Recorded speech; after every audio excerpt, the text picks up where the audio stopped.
initially at the Admiralty, a short walk up Whitehall from Downing Street, and thereafter in its bunker deep under the Treasury building, was whether Britain was to fight on alone, perhaps to the destruction of its armed forces and even the nation itself, or play it safe by exploring a peace deal with Hitler.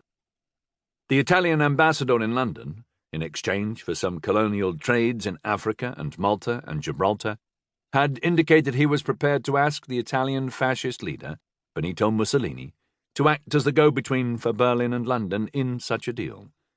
With Winston's rival for the leadership, Lord Halifax, emphatic in his call for this option to be explored, at least until Hitler's terms could be discerned, and with Winston's predecessor as PM, Neville Chamberlain, agreeing that this seemed the only sensible way to escape almost certain annihilation, Winston faced some very lonely hours, in which he truly had only his own counsel to draw upon.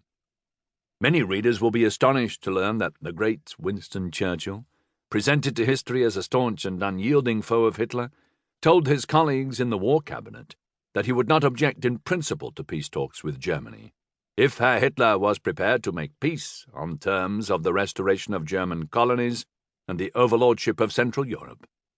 At one point, on the 26th of May, he went further, and was reported to have stated that he would be thankful to get out of our present difficulties, provided we retained the essentials of our vital strength, even at the cost of some cession of territory.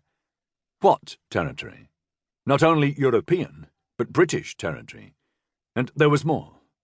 Chamberlain's diary for the 27th of May records that Churchill told the War Cabinet that if we could get out of this jam by giving up Malta and Gibraltar and some African colonies, he, Winston, would jump at it. Was Churchill seriously considering entering into peace talks with a homicidal maniac whom he loathed beyond all others? It would seem so. Such were the pressures upon him that he not only entertained the idea, but permitted Halifax to begin drafting a top-secret memorandum to the Italians, laying out Britain's terms and taking the first step in a process to find out how severe Hitler's would be.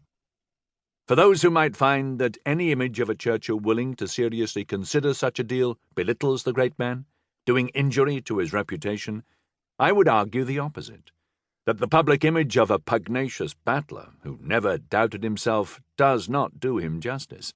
It makes him unreal, a cliché, less a three-dimensional human being than the product of a collective dream.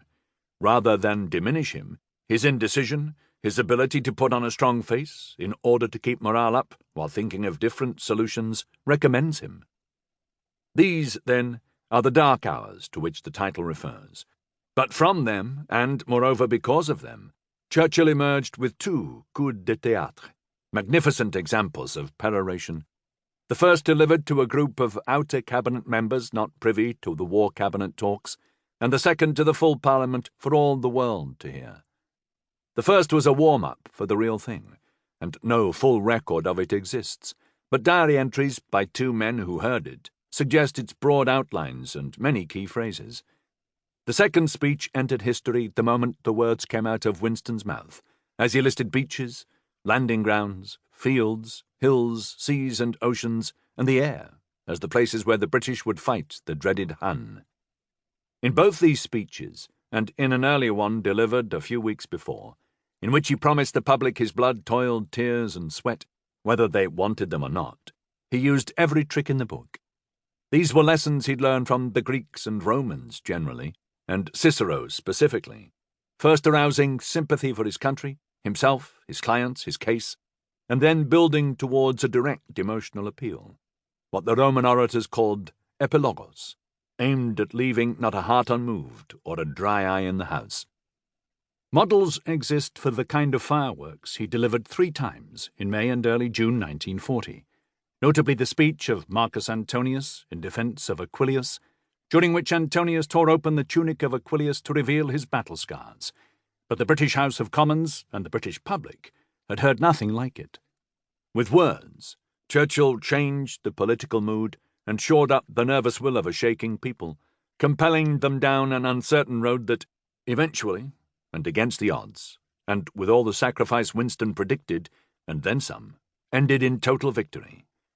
It is some story. When Winston died, it was said of him that in those dark days in